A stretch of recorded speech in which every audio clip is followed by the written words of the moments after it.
নমস্কার, হেলথলাইনে আপনাদের সবাইকে স্বাগত। আপনাদের সাথে আমি অলকানন্দা। হেলথলাইন মানে আপনাদের সুস্থ থাকার কথা বলে, আপনাদেরকে সুস্থ রাখার কথা বলে। আমরা প্রত্যেক মুহূর্তে ভাবি যে আমরা কি করলে সুস্থ থাকবো, কিন্তু তার জন্য কিছু ব্যবস্থা নেওয়া আমাদের প্রত্যেকের প্রয়োজন। কোনো না কোনো সময় আমরা দেখা যায় অনেক কিছু এমন করে ফেলি কাজ, যে কারণে পরে গিয়ে আফসোস হয়। হয়তো বা কখনো না জেনে কিছু ভুল করে থাকি, আবার কখনো জানি, কিন্তু নিজেদের লাইফস্টাইলকে আমরা কন্ট্রোল করতে পারি না। তার ফলে লাইফস্টাইল ম্যানেজমেন্ট ওরিয়েন্টেড বেশ কিছু ডিজিজ আমাদের শরীরে থাবা বসায়। তার মধ্যে একটি বিশেষ নাম ডায়াবেটিস। হ্যাঁ, এটা খুব কমন একটা টার্ম, ডায়াবেটিস। প্রায় ঘরে ঘরে আজকের সময় দাঁড়িয়ে ডায়াবেটিস পেশেন্ট একজন না একজন রয়েছেন। চলুন আজকে আরো একবার জানবো ডায়াবেটিস সম্পর্কে বিশদে। আমরা কি করে এর থেকে বেরিয়ে আসতে পারি, কি করে সুস্থ থাকতে পারি, কিভাবে আমাদের লাইফস্টাইলটাকে আমরা ম্যানেজ করলে ডায়াবেটিসকে প্রিভেনশনও করতে পারি। আর এই বিষয়ে যিনি বিশদে বলবেন, এই মুহূর্তে আমাদের স্টুডিওতে সরাসরি রয়েছেন doctor Niladri Sarkar, professor and head department of medicine from SSKM hospital. অনেক স্বাগত স্যার আপনাকে। নমস্কার। আমাদের প্রত্যেকে সুস্থ থাকে, মানে আমরা যাতে সুস্থ থাকতে পারি, সুস্থভাবে বেঁচে থাকতে চাই আমরা প্রত্যেকেই, কিন্তু কিভাবে থাকতে পারবো অনেক কোয়ারিজ থাকে, অনেক প্রশ্ন থাকে। এই অনুষ্ঠান সেই ওরিয়েন্টেড অবশ্যই, তাই চ্যানেলটিকে সাবস্ক্রাইব করুন।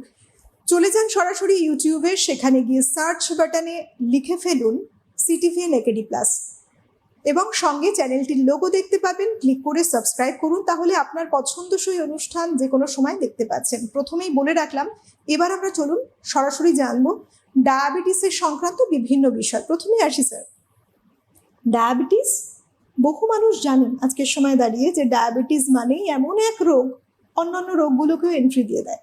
ডায়াবেটিসটা কেন হয়, এটা মূলত কি?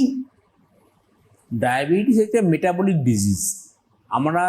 আমাদের ধরুন এই যে নর্মালি যে আমাদের ব্লাড সুগার, যখন আমরা দেখি যে ফাস্টিং 126-এর বেশি আছে, পোস্টপ্রান্ডিয়াল খাবার 2 ঘন্টা পরে 200-র বেশি আছে, HbA1c 6.5-এর বেশি আছে, তখন আমরা বলি ডায়াবেটিস।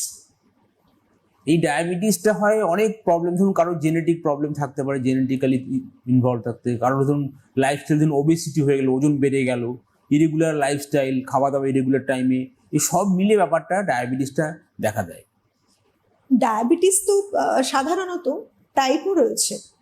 আমরা কোনটাকে বলছি টাইপ 1 ডায়াবেটিস, আর কোনটাকে বা টাইপ 2 ডায়াবেটিস? টাইপ 1 ডায়াবেটিস যেখানে নাকি ইনসুলিন, আমাদের যে বিটা সেল, অগ্নাশয় যে বিটা সেল, ওই বিটা সেলের যদি 75% 80% যদি নষ্ট হয়ে যায়, ডিস্ট্রয়েড হয়ে যায়, তখন ওটা টাইপ 1 ডায়াবেটিস আমরা দেখি। ধরুন অনেক ছোট বাচ্চা, হয়তো 6 বছর বয়স কি 7 বছর বয়স, তার দেখছেন হঠাৎ বেশি বারবার ইউরিন হচ্ছে বা জল পিপাসা বেশি পাচ্ছে, বয়সে দেখা গেলো অজ্ঞান হয়ে গেছে, তার ধরা পড়লে হয়তো সুগার ধরা পড়লো, এটাকে হচ্ছে টাইপ 1 ডায়াবেটিস। আর টাইপ 2 ডায়াবেটিস হচ্ছে সাধারণত একটু বড় বয়সে হয়। এখন অবশ্য অনেক অল্প বয়স্ক, তাদের হয়তো ওজন বেশি, তাদেরকে অনেক টাইপ 2 ডায়াবেটিস অল্প বয়সেও হচ্ছে। কিন্তু মেন ডিফারেন্সটা হচ্ছে টাইপ 1 ডায়াবেটিসে সারাটা জীবন ইনসুলিন দিয়ে যেতে হবে, কিন্তু টাইপ 2 ডায়াবেটিসে প্রথম দিকে আমাদের হয়তো ওষুধ দিয়ে কাজ হবে, কিন্তু পরবর্তীকালে ইনসুলিন লাগতে পারে। স্যার, একটা বাচ্চা সদ্য জন্মগ্রহণ করলো, প্রথম থেকেই দেখা যাচ্ছে যে তাকে মেডিসিন নিতে হচ্ছে, তাকে ডায়াবেটিসের শিকার, সে ইনসুলিন নিতে হচ্ছে। এটা কেন, মানে এর কারণ কি? বা টাইপ 2 যে ডায়াবেটিস, পরে একটা সময় মানুষ টাইপ 2 ডায়াবেটিসের শিকার হচ্ছে, এটাই বা কেন? টাইপ 1 ডায়াবেটিসটা সাধারণত ধরুন প্রেজেন্ট করছে হয়তো 6 বছর, 7 বছর বা 10 বছর বা 15 বছর, 12-13 বছরের মধ্যে। তাদের অগ্নাশয়ের এই যে ডিউ টু ভাইরাল ইনফেকশন বা কোনো কারণে, জেনেটিক কোনো কারণে তাদের বিটা সেলের, আমাদের অগ্নাশয়ের যে বিটা সেল, সেটা নষ্ট হয়ে যাচ্ছে, সেখান থেকে ইনসুলিন তৈরি হচ্ছে না। তার ফলে কি হচ্ছে, তাকে সারাটা জীবন তাকে ইনসুলিন দিয়ে যেতে হবে। আর টাইপ 2 ডায়াবেটিসে কি হচ্ছে, ওখানে ইনসুলিন আছে কিন্তু ইনসুলিনটা ঠিকমতো কাজ করতে পারছে না, একে বলে আমরা বলি ইনসুলিন রেজিস্ট্যান্স। ওজন বেড়ে যাওয়ার জন্য, এই সমস্ত বিভিন্ন কারণে ইনসুলিন রেজিস্ট্যান্স হচ্ছে। তার ফলে কি হচ্ছে, তারও হয়তো সুগার অনেক বেশি বেড়ে যাচ্ছে। কিন্তু প্রথম দিকে আমরা যেটা করি, প্রথম থেকে যদি টাইপ 2 ডায়াবেটিসের খুব বেশি দেখা যায় যে HbA1c হয়তো 10 বা 12 হয়ে গেল, ফাস্টিং 300, পোস্টপ্রান্ডিয়াল 400-450 হয়ে গেল, তাদেরকে আমরা বলি প্রথম ইনিশিয়াল কিছুদিন, হয়তো 1 মাস বা 1.5 মাস, তাকে একটা ইন্টেন্সিভ ট্রিটমেন্ট যদি করা যায়, প্রথমে কিছুদিন ইনসুলিন দেওয়া হলো, ওষুধ দেওয়া হলো, তারপর ইনসুলিনটা অফ করে দেওয়া হলো, তাহলে হচ্ছে কি, এটা বহুদিন ওনার সুগারটা কন্ট্রোলে থাকবে। একে বলে লিগাসি এফেক্ট। এই লিগাসি এফেক্টটা যদি ঠিকমতো মেনটেন করা যায় তাহলে কিন্তু অনেক দিন উনি ভালো থাকবেন। এই যে ইনসুলিন নিয়ে কথা বলছেন স্যার, এই ইনসুলিনের রোলটা মূলত কোথায়, মানে কি রোল প্লে করছে ইনসুলিন যার কারণে ডায়াবেটিসটা আপ অ্যান্ড ডাউন হচ্ছে বা মেনটেনও হচ্ছে? টাইপ 1 ডায়াবেটিসে তো ইনসুলিন থাকছে না, তার ফলে টাইপ 1 ডায়াবেটিসে ইনসুলিন দিতে হবে। ইনসুলিন হচ্ছে একটা হরমোন যেটা নাকি প্যানক্রিয়াস থেকে বেরোচ্ছে বা অগ্নাশয় থেকে বেরোচ্ছে। এটার অনেক কাজ আছে, কার্বোহাইড্রেট, ফ্যাট, প্রোটিন, বিভিন্ন মেটাবলিজমের কাজ আছে। এটা না থাকলে কি হচ্ছে, গ্লুকোজ ইউটিলাইজেশন হচ্ছে না, গ্লুকোজ অনেক বেড়ে যাচ্ছে কিন্তু ইউটিলাইজ করতে পারা যাচ্ছে না, বিভিন্ন সেলুলার রিসেপ্টর দিয়ে কাজ করতে হচ্ছে। এই জন্য ইনসুলিনটা দরকার। আর যাদের টাইপ 2 ডায়াবেটিস তাদের কি হচ্ছে, ইনসুলিনটা বেশি আছে কিন্তু ইনসুলিনটা কাজ করতে পারছে না, ইনসুলিন রেজিস্ট্যান্স। এই ইনসুলিন রেজিস্ট্যান্সটা কমানোর জন্য তখন আমরা বিভিন্ন ওষুধপত্র দিই। তারপরে যদি ইনিশিয়াল স্টেজে যদি ওষুধপত্রের কাজ না হয় তাহলে আমরা তাকে আবার ইনসুলিনও দিই। আমরা বলছি যে ডায়াবেটিসটা লাইফস্টাইল ম্যানেজমেন্টও বটে, লাইফস্টাইল ম্যানেজমেন্ট ডিজিজ যদি বলি প্রথমেই ডায়াবেটিসের কথা আসে। এটা কেন আমরা লাইফস্টাইল ম্যানেজমেন্ট ডিজিজ কেন বলছি? এটা কি আদৌ কন্ট্রোল করা যায় শুধুমাত্র লাইফস্টাইল ম্যানেজ করে? যদি ইনিশিয়াল স্টেজে ধরা পড়ে তাহলে ডায়েট কন্ট্রোল এবং এক্সারসাইজে কিন্তু অনেকটাই কন্ট্রোল করা যায়, যদি খুব আর্লি অবস্থায় ধরা যায়। কিন্তু যদি অ্যাডভান্সড হয়, ধরুন অনেক দিন হয়তো উনি কোনো চেক করাননি, হয়তো কোনো সিমটম হয়নি বলে চেক করাননি, তখন দেখা গেল খুব হাই ব্লাড সুগার, HbA1c বেশি, তখন কিন্তু তাকে ওষুধ, ইনসুলিন সবই লাগবে। তখন কিছুদিন ওষুধ, ইনসুলিন লাগবে, তারপরে হয়তো ট্যাবলেট চলবে। এইভাবে এই লাইফস্টাইল বলা হচ্ছে এই কারণে, আমরা যদি ইরেগুলার লাইফস্টাইল লিড করি, ধরুন খাওয়া দাওয়া ঠিক মতো করছি না, টাইম মতো করছি না, জাঙ্ক ফুড খাচ্ছি, ওয়েট বেড়ে যাচ্ছে, এক্সারসাইজ করছি না, তার ফলে কি হচ্ছে, বডিতে যে আমাদের যে ওবেসিটি বাড়ার সঙ্গে সঙ্গে কি হচ্ছে, একটা ইনসুলিন রেজিস্ট্যান্স তৈরি হচ্ছে। আমাদের যে ফ্যাট সেলগুলো আছে, অ্যাডিপোজ টিস্যু আছে, অ্যাডিপোজোপ্যাথি হচ্ছে, অ্যাডিপোজ টিস্যু ঠিকমতো কাজ করতে পারছে না। তার ফলে কি হচ্ছে, ইনফ্লামেশন হচ্ছে, বেসিক কারণে ইনফ্লামেশন হচ্ছে। ইনফ্লামেশন হওয়ার ফলে তার আস্তে আস্তে আস্তে আস্তে তার একটা ইনসুলিন রেজিস্ট্যান্স হচ্ছে এবং ডায়াবেটিস ধরা পড়ে যাচ্ছে। ইনসুলিন রেজিস্ট্যান্স এটার মানে কি, এটা কাকে বলছি? ইনসুলিন আছে কিন্তু ইনসুলিনটা কাজ করতে পারছে না শরীরের মধ্যে। আচ্ছা। আমাদের এই ইনসুলিনটা হেল্প করে শরীরের মধ্যে গ্লুকোজ ঢোকাবার জন্য। সেলে গ্লুকোজ ঢুকলে শরীরের সেলটা তখন কাজ করতে পারছে। এখন যদি ইনসুলিন বেশি আছে কিন্তু সেলে ঠিকমতো ওরা ঢুকতে পারছে না, কাজ করতে পারছে না, এটাকেই বলা হয় ইনসুলিন রেজিস্ট্যান্স। কোনো রিস্ক ফ্যাক্টর আছে ডায়াবেটিসের ক্ষেত্রে? ডায়াবেটিসের ক্ষেত্রে রিস্ক ফ্যাক্টর হচ্ছে, কারো যদি ধরুন হাই ব্লাড প্রেশার আছে, কারো ধরুন ওবেসিটি আছে, বা ধরুন কারো কোলেস্টেরল বেশি আছে, লিপিড বেশি আছে, এইগুলো হচ্ছে রিস্ক ফ্যাক্টর। বা ধরুন কারো ফ্যামিলিতে ধরুন মা বাবা কারো ডায়াবেটিস আছে, তার নেক্সট জেনারেশনে ডায়াবেটিস হওয়ার সম্ভাবনা বেড়ে যাবে। বা হয়তো কোনো উনি ড্রাগ খাচ্ছেন, হয়তো তার কারণ অন্য একটা অসুখ হয়েছে, তার ফলে ধরুন উনি স্টেরয়েড হয়তো নিতে হচ্ছে, স্টেরয়েড খেলেও ডায়াবেটিস হওয়ার সম্ভাবনা বেড়ে যায়। স্যার একটু আগেই বলছিলেন যে ওবেসিটি মানে একটু যদি মোটা হয়ে যায় তাদের মধ্যে ডায়াবেটিস আসার সম্ভাবনা বেশি থাকে। এটা কেন, মানে কোথায় এটা রিলেট করে যাচ্ছে, এর সম্পর্ক কোথায় ডায়াবেটিস এবং ওবেসিটির মধ্যে? ডায়াবেটিস এবং ওবেসিটির সম্পর্কটা হচ্ছে, আমাদের যে নর্মাল আমাদের যেইটুকু খাবার লাগে তার থেকে যদি আমরা বেশি পরিমাণে খাই, তাহলে এই যে এক্সেসিভ যে খাবারটা সেটা ফ্যাট হিসেবে জমে যায় বিভিন্ন জায়গাতে। অ্যাবডোমেনে চর্বি এখানে জমলো, লিভারে জমলো, স্কেলেটাল মাসেলে জমলো, এই জমে গেল। এবার এই যে জমে গেল তার ফলে কি হচ্ছে, আমাদের যে ওখানে একটা ইনফ্লামেশন হচ্ছে, এই অ্যাডিপোজ টিস্যু এবং ওখানে একটা ইনফ্লামেশন হচ্ছে, অ্যাডিপোজোপ্যাথি বলা হয় ওটাকে। তার ফলে কি হচ্ছে, তখন আর এই ইনসুলিনটা তখন ঠিকমতো কাজ করছে না, এই ওয়েট বেড়ে যাচ্ছে, ইনসুলিন ঠিকমতো কাজ করছে না, তার ফলে ডায়াবেটিস ডেভেলপ করে যাচ্ছে। এমন কিছু মানুষ আছে হয়তো তারা ওষুধ খাচ্ছেন কিন্তু ওষুধ খেতে খেতে হঠাৎ করে বন্ধ করে দিলেন ওষুধ খাওয়া, ভাবছেন যে ঠিকই তো আছি, কিছুদিন স্কিপ করে যাই, কিন্তু হঠাৎ করে যদি তার গ্লুকোজ লেভেলটা বেড়ে যাচ্ছে রক্তে, এটা বুঝবেন কি করে? কি কি সিমটমস দেখে বুঝতে পারেন যে না এবার কিন্তু যদি দেখেন যে সম্ভাবনা রয়েছে বেড়ে গেছে? আপনার জল পিপাসা বেশি পাচ্ছে, খুব খিদে পাচ্ছে, বারবার ইউরিন হচ্ছে, এখানে বিভিন্ন জায়গায় ইনফেকশন হচ্ছে, হাই ডায়াবেটিস যেটা হয় এগুলো প্রেজেন্টেশন, কমন প্রেজেন্টেশন। দেখা গেল তার বারবার করে ইউরিন হচ্ছে, তার খিদে বেশি পাচ্ছে, জল পিপাসা বেশি পাচ্ছে, বিভিন্ন জায়গায় ইনফেকশন হচ্ছে, তখন সন্দেহ করতে হয়তো ডায়াবেটিস হতে পারে, তখন সুগারটা চেক করে দেখতে হবে। আচ্ছা স্যার, এক্ষেত্রে কি কি সাধারণত চেক করলে বোঝা যায় যে আমরা ফাস্টিং প্লাজমা গ্লুকোজ করে দেখি যে 126-এর বেশি আছে কিনা, পোস্টপ্রান্ডিয়াল যদি 200-র বেশি থাকে, HbA1c যদি 6.5%-এর বেশি থাকে, তখন আমরা ডায়াবেটিস বলি। HbA1c অনেকে শুধুমাত্র HbA1cও করতে দেন, এটা কি ঠিক না পুরো প্রত্যেকটাই পরীক্ষা করা উচিত? যদি HbA1c 6.5-এর বেশি থাকে তখনই আমরা ডায়াবেটিস বলি। তবে সাধারণত আমরা ক্রস চেক করে দেখে নিই। হয়তো এমন হয়েছে অনেক জায়গাতে হয়তো একটা রিপোর্ট আসলো ব্লাড সুগার 400, সেই রিপোর্টটা ভুল হতে পারে, তার বেশি চিকিৎসা করলে হয়তো পেশেন্টের হাইপোগ্লাইসেমিয়া হয়ে যেতে পারে। সেই জন্যই আমরা কনফার্ম করে নিই, ফাস্টিং করে নিই, পোস্টপ্রান্ডিয়াল করে নিই, HbA1c করে নিই। এই 3টে কর্বোরেটরি দেখা যায় যে সব এই ফাস্টিং 126-এর বেশি আছে, পোস্টপ্রান্ডিয়াল 200-র বেশি আছে, HbA1c 6.5-এর বেশি আছে, 6.5 বা তার বেশি আছে, তার মানে ডায়াগনোসিসটা কনফার্ম ডায়াবেটিস। এবার দেখা গেল হঠাৎ করে কারোর এতখানি সুগার হয়ে গেল, বেড়ে গেল লেভেলটা, তো সেক্ষেত্রে অ্যাকিউট ফেজটা কি কি হতে পারে, কি কি রিস্ক হতে পারে তার জন্য? অ্যাকিউট ফেজে অনেক সময় যেটা হয়, পেশেন্ট একটা হাইপারগ্লাইসেমিক স্টেটে আসে, হাইপারগ্লাইসেমি থেকে একটা কিটোন বডিজ থাকতে পারে, ডায়াবেটিক কিটো অ্যাসিডোসিস, যেটা বাচ্চাদের খুবই কমন, টাইপ 1 ডায়াবেটিস একটা ইম্পর্টেন্ট এমার্জেন্সি। এছাড়া বয়স্ক মানুষদেরও এটা হতে পারে, বা হাইপার অসমোলার নন কিটোটিক কোমা হতে পারে, বা ধরুন তার ডায়াবেটিস সংক্রান্ত কিছু হলো না, হলো হয়তো হার্ট অ্যাটাক করে আসলেন, বা একটা স্ট্রোক হয়ে গেল, বা হয়তো দেখা গেল তার কিডনিটা ড্যামেজ হয়ে গেছে। এরকমভাবে বিভিন্ন কমপ্লিকেশন নিয়ে কিন্তু উনি আসতে পারবেন। মানে পুরোটাই একটা রিস্ক থেকেই যাচ্ছে, থেকে যে কোনো সময় যে কোনো রকম বিপদ হতে পারে। ঠিক। তো এইরকম আমরা যখন ডায়াবেটিস নিয়ে এতখানি চিন্তিত, এবং অনেকেই জানে না, সবাই জানেন অলমোস্ট, যে ডায়াবেটিসটা হঠাৎ করে বেড়ে গেলে অনেক রকম সমস্যা হতে পারে, তারপরেও কিন্তু ডায়াবেটিস লেভেলের হেরফের হচ্ছে, তারা মেডিসিন নিচ্ছেন, তারপরেও তার সত্ত্বেও হচ্ছে, এটা কেন, এটা কেন হয়? তার কারণ হচ্ছে আপনাকে একজন ডাক্তারবাবুর সঙ্গে পরামর্শ করতে হবে, এবং ঠিক মতো ডাক্তারবাবু যেভাবে বলবেন এইভাবে ওষুধপত্র খেতে হবে, টাইম মতো খেতে হবে, মাঝে মধ্যে চেক করাতে হবে, চেক করে দেখতে হবে যে তার ডায়াবেটিসটা কন্ট্রোল আছে কিনা। যদি ডায়াবেটিস কন্ট্রোলে না থাকে তাহলে হয়তো ডাক্তারবাবু ওষুধ বাড়িয়ে দিলেন, বা হয়তো ডাক্তারবাবু মনে করলেন যে না আপনাকে এখন ইনসুলিন দিতে হবে, তাহলে আপনাকে তখন ইনসুলিন নিতে হবে। অনেকে যেটা করেন ইনসুলিন নিতে চান না, ভাবছেন আমি ইনসুলিন নিলে আমার আর কিছু হয়তো হবে না, কিন্তু এই ইনসুলিনটা নিলে কি হবে, আপনার তখন সুগারটা কন্ট্রোলে থাকবে এবং আপনার কমপ্লিকেশনটা অনেক কমে যাবে।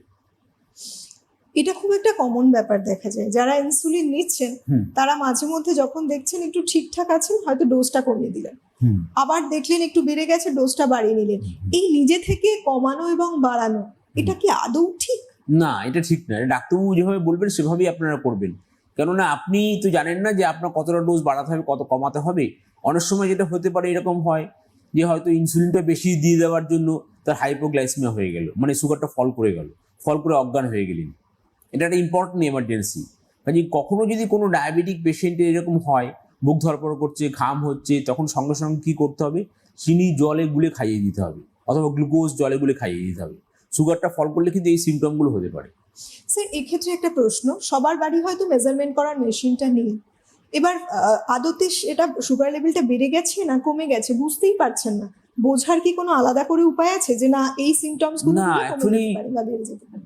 ঠিক মতো না, মেশিন না থাকলে বোঝা যাবে না। তবে যদি কখনো কেউ এরকম অজ্ঞান হয়ে যান, বুক ধরপড় করে, ঘাম হয়, আপনার যদি মেশিন নাও থাকে, আপনি একটু চিনি বা গ্লুকোজ গুলে খাইয়ে দিন। 2 চামচ, একটা গ্লাসের মধ্যে 1 চামচ বা 2 চামচ আপনি গ্লুকোজ দিলেন বা চিনি দিলেন, গুলে খাইয়ে দিন। দেখবেন যদি কারো সুগার ফল করে গিয়ে থাকে, তখন ওটা খাওয়ালে দেখবেন ড্রামাটিক রেসপন্স, মানে হঠাৎ দেখবেন একদম ভালো হয়ে গেছে। স্যার, এক্ষেত্রে একটা প্রশ্ন খুব জানতে ইচ্ছে করছে, আমার মনে আসছে, বেশিও তো হতে পারে মানুষটার, কিন্তু বেশি হলে ক্ষতি হবে না। আচ্ছা, বেশি যদি হয় তাহলে আপনার কোনো ক্ষতি হবে না, কিন্তু আপনার সুগার ফল করে গেলে আপনি যদি এই জিনিসটা খাইয়ে দেন, টাইম মতো খাইয়ে দেন এটা, তাহলে কিন্তু সঙ্গে সঙ্গে এটা মিরাকেলের মতো কাজ করবে। বর্তমান সময়ে দাঁড়িয়ে ডায়াবেটিসটা বাড়ছে, সংখ্যাটা অনেক বেড়েছে এবং এখনো বেড়ে চলেছে।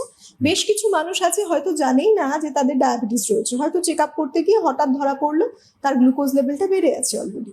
তো বর্তমান সময়ে এত বেড়ে যাচ্ছে ডায়াবেটিস কেন? এই বাড়ার মেন কারণ হচ্ছে আমাদের একটা বিরাট লাইফস্টাইল চেঞ্জ হয়ে গেছে এই ডিজিটাল জেনারেশনে। আমরা সবসময় বিজি হয় ল্যাপটপ কিংবা মোবাইল, আমরা হাঁটাহাঁটি করছি না, ছোট বাচ্চারাও খেলাধুলো বেশি করছে না। তার ফলে কি হচ্ছে, অনেক ছোট বাচ্চা দেখবেন অনেক বেশি ওয়েট বেড়ে যাচ্ছে, তাদের এত ছোট বয়সেই তার টাইপ 2 ডায়াবেটিস হয়ে যাচ্ছে। এই ইরেগুলার লাইফস্টাইল, এই যে না এক্সারসাইজ না করা, জাঙ্ক ফুড খাওয়া, যখন তখন খাওয়া, আমরা জাঙ্ক ফুড অর্ডার দিচ্ছি, খেয়ে নিচ্ছি, এইগুলোই মেইন কারণ।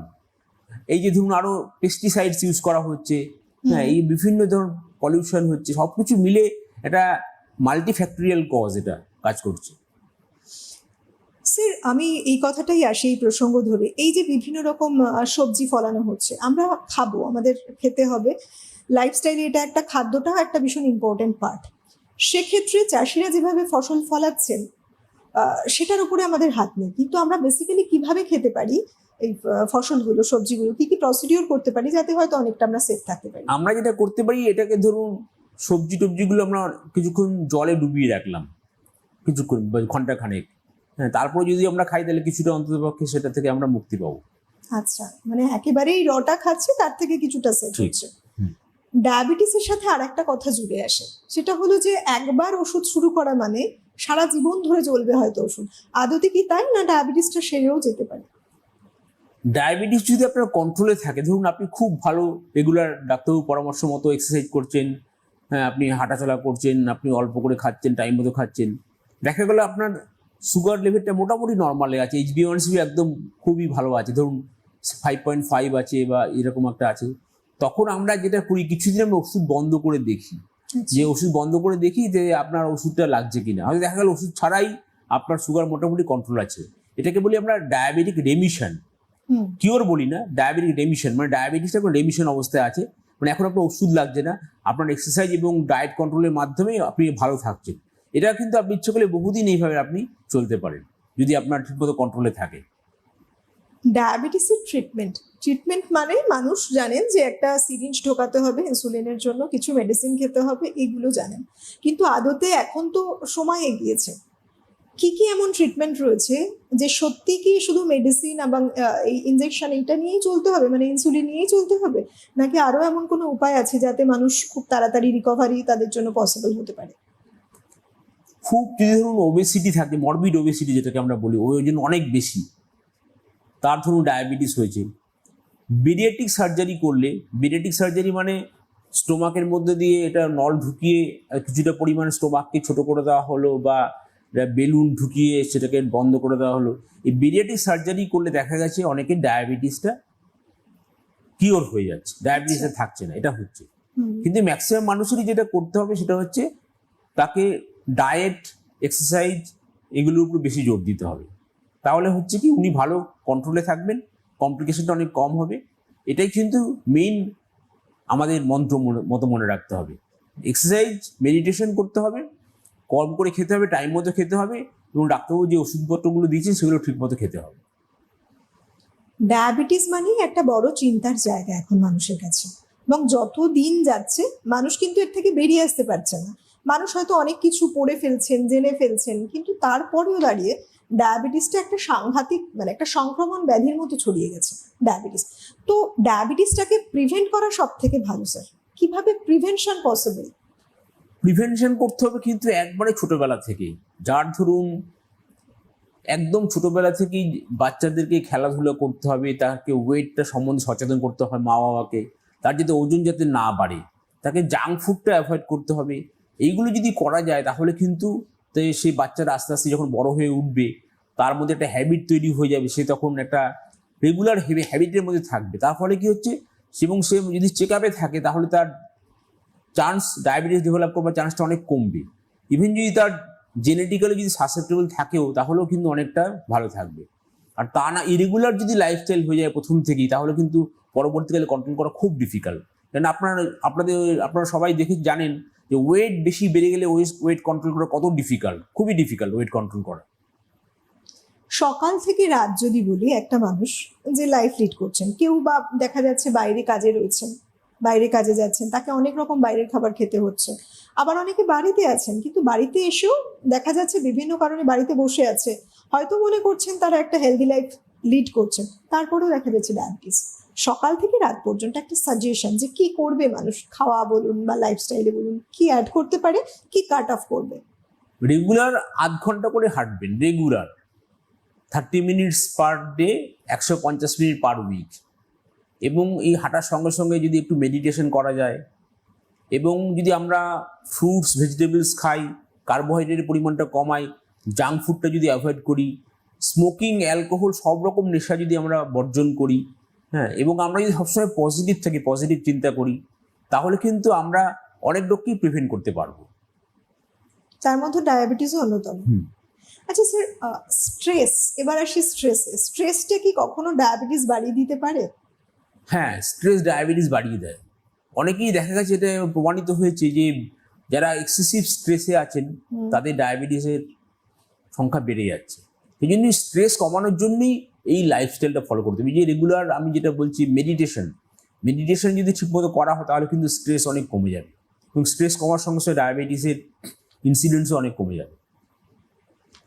হাইপারগ্লাইসেমিয়া আমরা কখন বলছি, বা হাইপোগ্লাইসেমিয়া, এই টার্মগুলো খুব কমন টার্ম, মানুষ সবাই জানেন যারা ডায়াবেটিসের সাথে জুড়ে আছেন আর কি, যাদের ডায়াবেটিস রয়েছে বা ফ্যামিলিতে ডায়াবেটিস রয়েছে। কারোর যদি sugar level normally 126 fasting, postprandial 200 বেশি আছে, ধরুন কারোর 300-400 হয়ে গেছে, এটাকে আমরা বলছি হাইপারগ্লাইসেমিয়া। আর সুগার ফল করে যায় কখন আমরা বলি যদি 70 মিলিগ্রাম পার্সেন্টের কম হয়ে যায়, 70-এর কম হয়ে গেছে, তখন আমরা তাকে বলি হাইপোগ্লাইসেমিয়া। স্যার এক্ষেত্রে একটা কিন্তু চিন্তার বিষয় রয়েছে, মানুষ হয়তো দেখা গেল যে রাস্তায় বেরিয়েছেন বা কোনো কাজের মধ্যে রয়েছেন, ইনস্ট্যান্ট তার সুগার ফল করলো, আবার উল্টোটাও হতে পারে। ম্যানেজমেন্টের ক্ষেত্রে মানুষকে কি ব্যবস্থা নেওয়া উচিত? যারা ডায়াবেটিস ধরুন আছে তাদেরকে প্রত্যেকেই যেটা করা উচিত, একটা কার্ড রাখা উচিত পকেটে, যে আমার এই ডায়াবেটিস আছে, আমি এই ইনসুলিন নিয়ে এই ট্যাবলেটগুলো খাই। তাহলে অ্যাটলিস্ট যদি সুগার ফল করে যায় তাহলে সেই কার্ডটা থেকে অন্তত বুঝতে পারবেন আশেপাশের লোকজন, তখন আপনি এবং সঙ্গে আপনি সবসময় যে গ্লুকোজ রাখবেন, জল রাখবেন, গ্লাস রাখবেন। এটা করলে কি হবে, তাহলে আপনার সঙ্গে সঙ্গে ইনস্ট্যান্টলি আপনি যদি খেয়ে নিতে পারেন তাহলে কিন্তু এটা ইমপ্রুভমেন্ট হয়ে যাবে। অনেক সময় এরকম হয়েছে উনি আনকনসিয়াস হয়ে গেছেন, তখন কিন্তু ট্রেস পাওয়া যাবে না যদি আপনার কার্ড না থাকে, আপনার যদি অ্যাড্রেস না থাকে, যদি ফোন নাম্বার না থাকে। সেই জন্য আপনার একটা সেই কার্ড প্রত্যেকেরই যেন পকেটে থাকে, যাদের ডায়াবেটিস আছে, যারা ইনসুলিন নেন বা ট্যাবলেট খান, তাদের কার্ড থাকলে সুবিধা হবে কি, তাহলে বাড়িতে অন্তত খবর দেওয়া যাবে। বেশ ভালো বলেছেন, কারণ অ্যাটলিস্ট মানুষ একটা মানে সেভ হবেন কোনো একটা জায়গা থেকে কোনো বিপদে পড়লে। আচ্ছা স্যার, এই যে ডায়াবেটিস ইনসিপিডাসও আমরা বলছি, ডায়াবেটিস মেলাইটাসও বলছি, কোনটা আলাদা করে কিভাবে, কোনটাকে আমরা ইনসিপিডাস বলছি, কোনটাকে বা মেলাইটাস? ডায়াবেটিস ইনসিপিটাস হচ্ছে যেখানে নাকি প্রচুর পরিমাণে ইউরিন হচ্ছে, মানে আমাদের যে কনসেন্ট্রেটিং পাওয়ার যেটা আছে সেটা যদি ঠিকমতো নষ্ট হয়ে যায়, হ্যাঁ, অ্যান্টিডায়াবেটিক হরমোন, তখন সেটাকে বলি আমরা ডায়াবেটিস ইনসিপিডাস। এতে কি হয়, প্রচুর পরিমাণে ইউরিন হয়, এটাকে ডায়াবেটিস ইনসিপিডাসের লক্ষণ। আর ডায়াবেটিস মেলিটাসে যেটা হয় সেটা হচ্ছে তার খিদে বেশি পাচ্ছে, তার ওজনটা হয়তো বেড়ে যাচ্ছে বা কমে যাচ্ছে, তার বারবার ইউরিনেশন হচ্ছে, এটাকে বলছে ডায়াবেটিস মেলিটাসের লক্ষণ। অনেক বছর ধরে কোনো মানুষের ডায়াবেটিস রয়েছে, কি কি কমপ্লিকেশনস হতে পারে এর থেকে? অনেক সময় টাইপ 2 ডায়াবেটিস আমাদের কাছে প্রেজেন্ট করেন কমপ্লিকেশন নিয়ে। তার দেখা গেল প্রথমেই আমরা যেটা চেক করি ইউরিনে এসিআর দেখি, অ্যালবুমিন ক্রিয়াটিনিন রেশিও, তার দেখা গেল নর্মালি 30-এর কম থাকার কথা, তার দেখা গেল অনেক বেশি, 300-400 বা আরো অনেক বেশি হয়েছে। তার মানে নেফ্রোপ্যাথি নিয়ে উনি প্রেজেন্ট করলেন। তার যদি চোখ চেক করা, আমরা বলি প্রত্যেক ডায়াবেটিক পেশেন্টকে 1 বছরে একবার চোখের ডাক্তারবাবুকে দেখিয়ে নেবেন, চোখটা দেখিয়ে নেবেন। রেটিনোপ্যাথি হতে পারে। তার অনেক সময় দেখা গেল পায়ে হয়তো গ্যাংগ্রিন হয়ে গেছে, পাটা ঠিক মতো খেয়াল করেননি, পায়ে গ্যাংগ্রিন হয়ে গেছে, ডায়াবেটিক ফুড ডিজিজ হয়ে গেছে, বা কারোর হয়তো দেখা গেল একটা হার্ট অ্যাটাক করে গেছে, বা কারোর দেখা গেল স্ট্রোক হয়ে গেছে। এরকম ডায়াবেটিস কিন্তু মাথা থেকে পা পর্যন্ত সব প্রবলেম নিয়ে আসতে পারে। সুতরাং ডায়াবেটিসটাকে প্রিভেন্ট করাটা বেস্ট। ঠিক। দিন যেভাবে এগোচ্ছে, সময় যেভাবে এগোচ্ছে স্যার, ডায়াবেটিসটা নিয়ে মানে ওয়ার্ল্ড ওয়াইজ কিন্তু একটা টেনশন রয়েছে, একটা চিন্তার ভাঁজ কপালে রয়েছে, কিন্তু তারপরও এত কিছুর পরও কিন্তু সেভাবে কন্ট্রোলে আসছে না ডায়াবেটিস। তো সেক্ষেত্রে আপনি তো বললেনই একটা কিভাবে লাইফস্টাইল লিড করা উচিত, এছাড়া একটা কমন সাজেশন ইন জেনারেল প্রত্যেকটা মানুষের জন্য কি হতে পারে? বাচ্চারাও আজকালকার দিনে সংক্রমণ হচ্ছে ডায়াবেটিসে। আপনারা মাঝে মধ্যেই চেক করাবেন, সবসময় আমি এটাই বলবো, আপনারা নিজেদের প্রেশারটা চেক করান, আপনারা সুগারটা চেক করান, আপনারা নিজেদের কোলেস্টেরলটা চেক করান, ওয়েট চেক করান, লিভারটা দেখুন, লিভারে ফ্যাটি লিভার হয়েছে কিনা। এটাকে বলা হয় ফ্যাটি লিভার, যেটাকে আগে বলা হতো NAFLD, এখন সেটার নাম হয়েছে metabolic dysfunction associated steatotic liver disease বা MASLD। এই যে প্রবলেমগুলো, এগুলো সব কিন্তু interlink problem. Diabetes, hypertension, MASLD, obesity সবগুলোই একটা নন কমিউনিকেবল ডিজিজ, একটা সিন্ড্রোমের মধ্যে পড়ছে। এই জিনিসগুলো যাতে না হয় সেই জন্য আগে থেকেই আপনাকে প্রিকশন নিতে হবে, আগে থেকেই সেইভাবে হাঁটাচলা করতে হবে, কম করে খেতে হবে, টাইম মতো খাওয়া দাওয়া করতে হবে, মাঝে মধ্যে চেক করে দেখতে হবে বছরে অন্তত পক্ষে একবার তার এই প্রবলেমটা কিছু আছে কিনা। আর একবার স্যার একটু জানতে চাইবো যে এই যে ডায়াবেটিস, এর থেকে কমপ্লিট কি বেরিয়ে আসা আদৌ সম্ভব, বা যে মানুষটা কমপ্লিট হয়তো বেরিয়ে এসেছে ডায়াবেটিস, অনেক বছর ভালো আছে, তারপরেও কি আবার ডায়াবেটিস ফিরে আসতে পারে শরীরে? হ্যাঁ, ডায়াবেটিক রেমিশন যেটা একটু আগে আমি বলছিলাম, এই রেমিশন পিরিয়ডটাকে আমরা অনেকদিন মেনটেন করতে পারি যদি আমরা ঠিকমতো ফলো করি। কিন্তু মাঝে মাঝে চেক করে দেখতে হবে যে তার ডায়াবেটিসটার লেভেলটা কেমন আছে, তার ফাস্টিং কত আছে, পোস্টপ্রান্ডিয়াল কত আছে, HbA1c কত আছে, ইউরিন এসিআর কেমন আছে, কোনো নিউরোপ্যাথি হচ্ছে কিনা, কোনো রেটিনোপ্যাথি হচ্ছে কিনা, এগুলো মাঝে মাঝে চেক করে দেখতে হবে। গ্লুকোজ, এই যে ব্লাড গ্লুকোজ লেভেল ঠিক কতটা থাকলে আমরা বলি যে ডায়াবেটিসটা এখনো হয়নি কিন্তু হওয়ার একটা চান্স রয়ে গেছে? যদি ফাস্টিং 100-র বেশি থাকে এবং 100 থেকে 125, এটাকে আমরা বলি প্রি ডায়াবেটিস, মানে এটা ডায়াবেটিস হওয়ার সম্ভাবনা বেড়ে যাচ্ছে, এই ব্যাপারটাকে বলি আমরা প্রি ডায়াবেটিস। মানুষকে কি কি ব্যবস্থা এই সময় থেকে নেওয়া উচিত? কারণ এই সময় থেকেই বোধহয় বেশি একটা ইম্পর্টেন্ট সময়। এই সময় থেকে মানুষ যদি নিজের লাইফস্টাইলের উপরে কন্ট্রোল করতে পারেন, ভবিষ্যতে ডায়াবেটিক হবেন না তিনি। খাওয়া দাওয়া কন্ট্রোল করতে হবে, কম করে খেতে হবে, হাঁটাচলা করতে হবে, হ্যাঁ, স্ট্রেসটা অ্যাভয়েড করতে হবে, রেগুলার মেডিটেশন করলে ভালো, এইগুলো করলেই অনেকটা ভালো থাকবেন। আজকে বেশ কিছু বিষয় কিন্তু উঠে এলো ডায়াবেটিস সম্পর্কে, যার সম্পর্কে একটা স্পষ্ট ধারণা আমরা প্রায় প্রত্যেকেই পেয়ে গেছি। যেমন আমার একটা স্পষ্ট ধারণা হয়েছে, আপনাদেরও আশা করি একটা স্পষ্ট ধারণা হয়ে গেছে। এবার একটা দায়িত্ব আমাদের আছে, নিজেদেরকে কিভাবে সুস্থ রাখবো সেই চাবিকাঠি আমাদের নিজের হাতেই রয়েছে। আমরা প্রত্যেকে সুস্থ থাকবো, ভালো থাকবো, এই অঙ্গীকারবদ্ধ হয়ে চলুন। আজকের মতো আজকে থেকে আমরা নতুন করে জীবন যাপন করি, নতুনভাবে বাঁচতে শুরু করি, যাতে ডায়াবেটিসের মতো রোগ আমাদের শরীরে থাবা বসাতে না পারে। আজকের মতো এই পর্যন্তই। অনেক ধন্যবাদ স্যার আপনাকে, নমস্কার। ধন্যবাদ আপনাদের সবাইকে, নমস্কার।